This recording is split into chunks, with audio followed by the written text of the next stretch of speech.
So yesterday, while the other royals were busy making a show of being seen out and about, Harry went to Royal Hospital Chelsea and he was met by Invictus Games Foundation trustee and chief executive of the hospital, David Richmond, former competitor Josh Boggy, and an Invictus deputy chief executive, Richard Smith. He attended a planning meeting with international team managers ahead of Invictus Games Birmingham 2027, and he joined a strategy session with former Invictus hosts and partners about the future of Invictus movement. He stood in the middle of a group photograph in the sunshine, looking relaxed and smiling. But this is the best bit for me, and this is the bit that has the press crying, and I mean literally crying, is the fact that he barred them from the building. Yes, he said, "Ye shall not pass. Ye shall not pass." Anyone who's watched Lord of the Rings know that moment when Gandalf tells the dragon, "You shall not pass." They will not pass. Now, I love that because the British press has spent the entire few weeks generating wall-to-wall coverage about Harry's hunger for attention, his posturing for status, his desperate need for the spotlight, his manipulation of every situation to seek maximum media impact. These people, they have these weird fantasies and dreams. Harry couldn't care less about them. I mean, how many times does he have to tell them, "I don't like you, I don't care about you, go away"? But anyway, we even know that some random wrote a column about his attention seeking. I'm going to do a separate video about that. But anyway, loads of newspapers, they've run multiple pieces about his briefing war. Yes, apparently it's a briefing war. Imagine just like saying the truth and saying, "This is what happened," and moving on. That is termed a briefing war. But anyway, they're desperate for news because the other leftover royals are not doing it for them. But anyway, what they've tried to say is that everything that Harry does is for the cameras and it's for coverage. Well.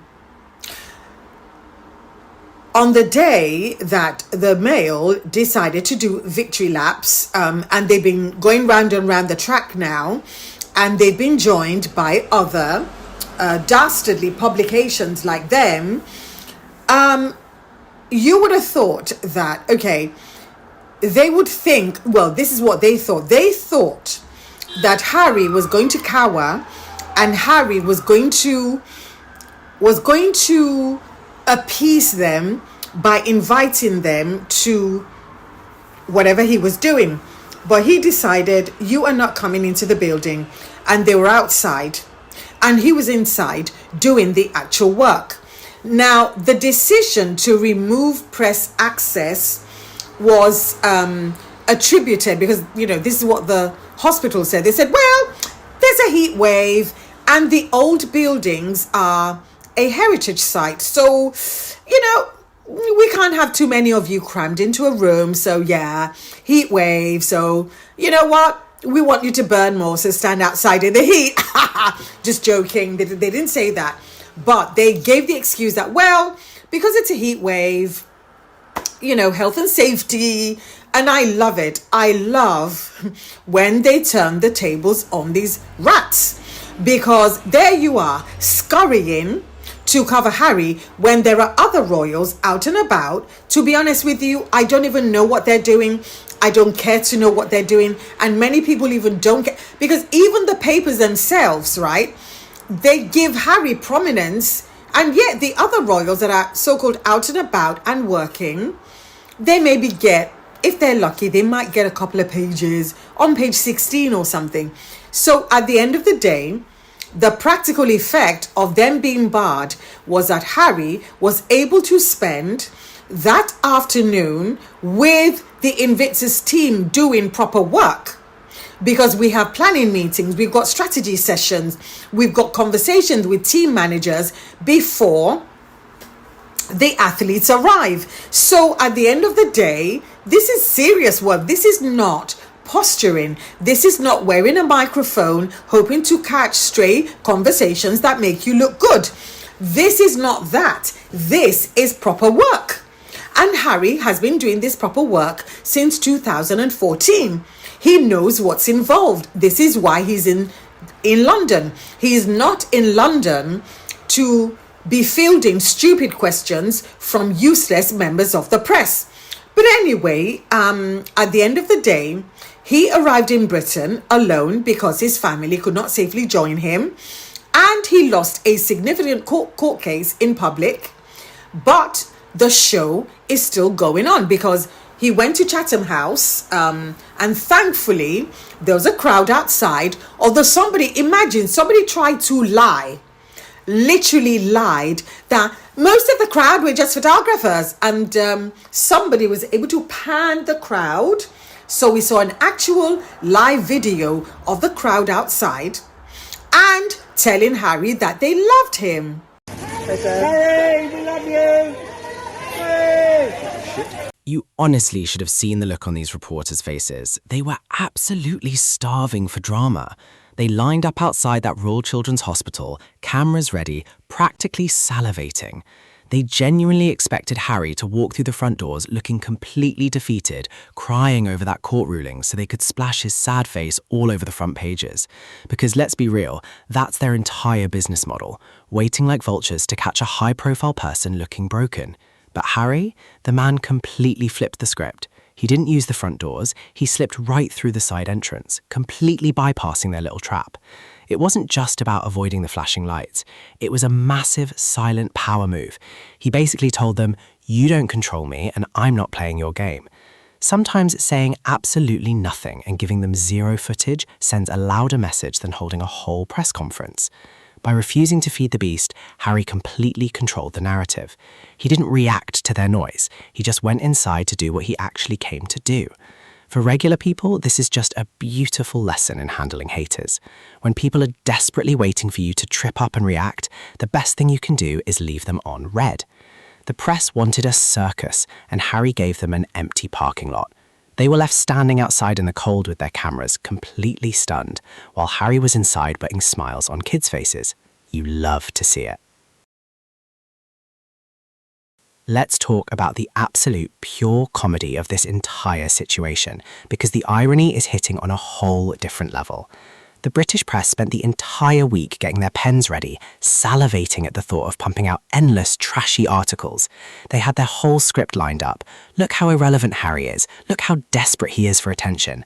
They needed that drama because, let's keep it real, Harry's name equals clicks, and clicks equal cold, hard cash for their dying newspapers. They had their fake insiders, their nameless sources, and their fraud body language experts all booked and ready to talk absolute nonsense about his day 2 visit. But Harry, the man straight up hit them with a total checkmate. He completely barred them from the entire visit. No cameras, no press pack, no access. Denied. Their whole master plan backfired right in their greedy faces. They were standing outside with empty notebooks, absolutely nothing to report, and no content to monetize. It is hilarious. They want to call him irrelevant, but they are literally starving when he refuses to feed them. For the average person watching this, it is just the most satisfying thing ever. It's like when a playground bully spends all day practicing a mean joke, and when they finally try to say it, you just walk right past them like they're a ghost. Harry completely took away their power by taking away their access. The press can keep crying in their offices, trying to fabricate stories out of thin air, but on this one, Harry left them completely broke and clueless. Absolutely beautiful work. The tabloids love to scream from the rooftops that Prince Harry is completely irrelevant and that nobody cares about him anymore. But if he's so irrelevant, why are your cameras permanently glued to his face? Why are you packing out the sidewalks outside a hospital just to get a glimpse of him? The math is not mathing. They want so badly to make his entire existence about that court ruling, but Harry completely blocked out the noise. Instead of letting their media circus dominate the day, he kept his eyes on the prize and kept Invictus as the main story. He was there for the veterans, locking in the countdown to the Birmingham 2027 Games and showing the world what real public service looks like. True service doesn't pause just because you hit a bump in the road or a shady decision goes against you. You keep moving forward. Look at the massive divide here. The cameras were desperately hunting for a broken man looking for a pity party, but what the event was actually about was resilience, honor, and supporting people who have truly sacrificed. So let me ask you guys straight up, which story actually deserved the front page? A petty rigged legal update, or a prince on the ground doing real life-changing work for our veterans? Regular people see right through it. The press can keep following him around with their lenses zoomed in, proving just how absolutely obsessed they are, while Harry just keeps winning where it actually counts. Let's talk about the absolute trap they set for Meghan Markle, because it is honestly comical at this point. If she shows up to an event with Harry, the tabloids lose their minds, claiming she's stealing the spotlight and trying to make everything about herself. But if she stays home to handle her own business or look after the kids, the exact same papers print massive headlines screaming about trouble in paradise and pulling apart their marriage. It is a total joke. You literally cannot win with these people. Why on earth are completely normal family decisions being treated like breaking international news? Regular people understand how life works. Sometimes your partner has a work trip and you stay back because you've got stuff to take care of at home. It's called being a normal, busy adult. But the press doesn't care about real life. They just need a narrative to drive clicks. Every single absence isn't some deep dramatic crisis. It's just pure speculation driving the gossip machine, because Meghan's name on a headline keeps their lights on. For the average person watching this, it is just wild to see how much energy these media outlets spend trying to micromanage a couple's calendar. They are completely obsessed. But Harry and Meghan are just living their lives by their own rules, leaving the tabloids to argue with themselves in the comment section. Let them keep spinning their little fictional stories while the rest of us see it for exactly what it is: nasty, desperate work. If you think Harry slipping through that side entrance was just a random one-off lucky move, you are sorely mistaken. This is a whole long-term strategy, and it's beautiful to watch. Ever since the man stepped back from the royal front lines, he has been steadily rewriting the playbook on how he deals with the media. He completely cut off their supply chain. No more rolling out the red carpet for toxic tabloids, and no more playing the role of their favorite punching bag just for the sake of royal tradition. Instead of letting the traditional media twist his words, Harry is choosing exactly when, where, and how he speaks. He communicates through his own chosen platforms, drops his own statements, and does it on his own terms. He is completely avoiding unnecessary media confrontations because he knows that's exactly what feeds the beast. And you have to ask yourself, is this approach working over time? Absolutely. The press is starving for his attention, and by starving them, he's keeping his power. For regular people, this is the ultimate blueprint for protecting your peace. It's like blocking your toxic ex on every platform and moving on with your life while they keep making fake accounts to check up on you. Harry didn't give them the confrontation they were begging for. He just bypassed the drama and went inside to put smiles on sick kids' faces. The press can stay mad outside with their cameras, but Harry's long game is tight, and he is winning by simply refusing to play their rigged game. You honestly cannot make this up. The comedy is writing itself at this point. Harry straight up snubs the media, bars them from his visit, gives them absolutely zero footage, and what do these absolute clowns do?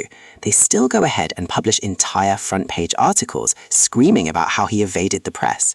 Read that again. They are literally writing news stories about the fact that there is no news. It is hilarious. If he's so supposedly irrelevant and desperate for attention, why are you tracking his movements like a GPS tracker? Why are you printing full-length articles detailing how a man walked through a side door? Who is the desperate one here? The math is completely broken.